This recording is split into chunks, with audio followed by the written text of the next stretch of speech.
दोस्तों, पत्नी ने दिया पति को डाइटिंग का आदेश।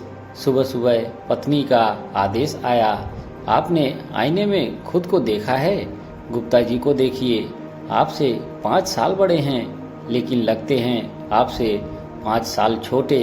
जरा शरीर पर ध्यान दीजिए। जब आप कचौड़ी खाते हैं तो ऐसा लगता है बड़ी कचौड़ी छोटी कचौड़ी को खा रही है। पेट की गोलाई देखकर गेंद भी शर्मा जाए। मैं स्तब्ध रह गया। यह क्या? मैं तो खुद को शाहरुख खान का अवतार समझता था। जल्दी से आईने में झांका और सचमुच पत्नी की बात सही लगी। अब क्या किया जाए?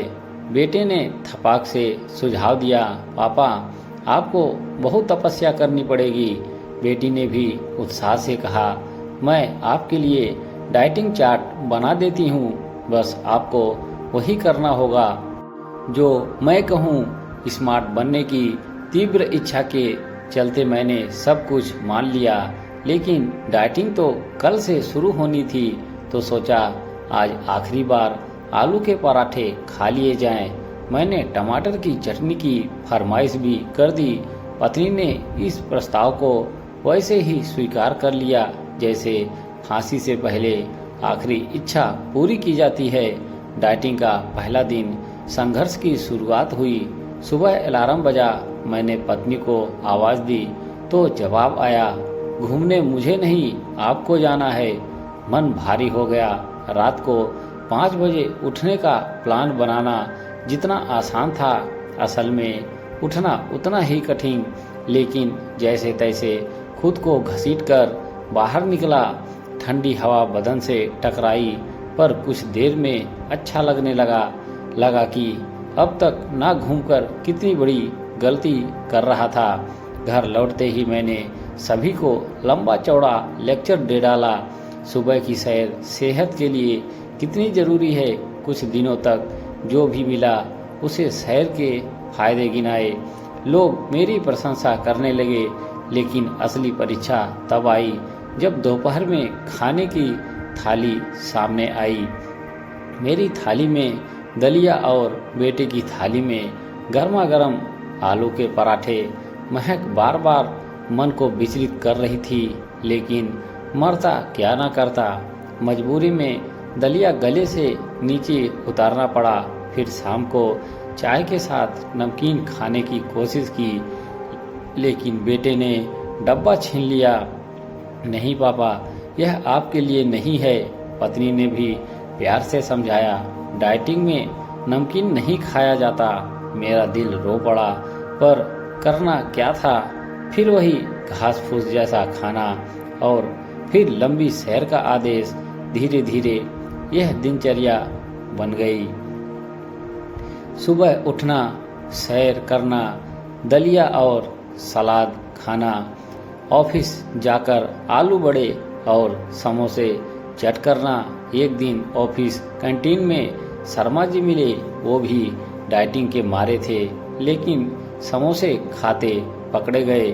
बोले, अरे भाई, कभी कभी मुंह का स्वाद बदलना भी जरूरी है।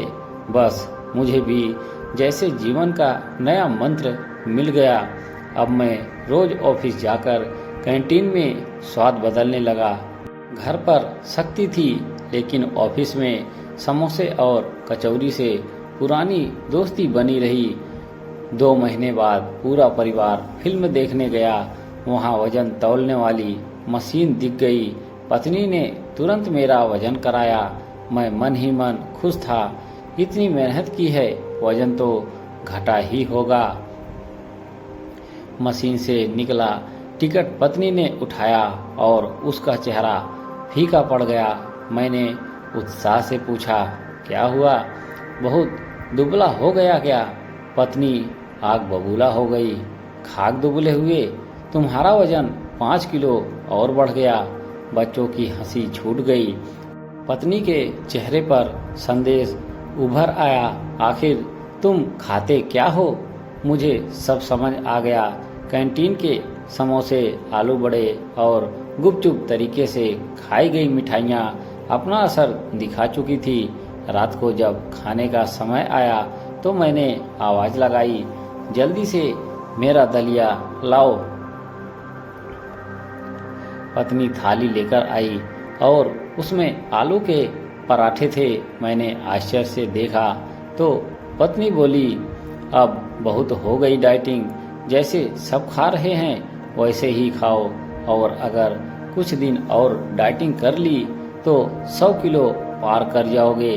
मैंने चैन की सांस ली और मुस्कुराते हुए आलू के पराठे खा लिए। अब कोई नहीं चाहता था कि मैं डाइटिंग करूं, और सच कहूं तो मेरा भी कोई मन नहीं था। दोस्तों, छोटी सी कहानी आपको कैसी लगी कमेंट बॉक्स में अपनी अपनी राय जरूर लिखें। हमारे चैनल से जुड़े रहने के लिए आप सभी का धन्यवाद।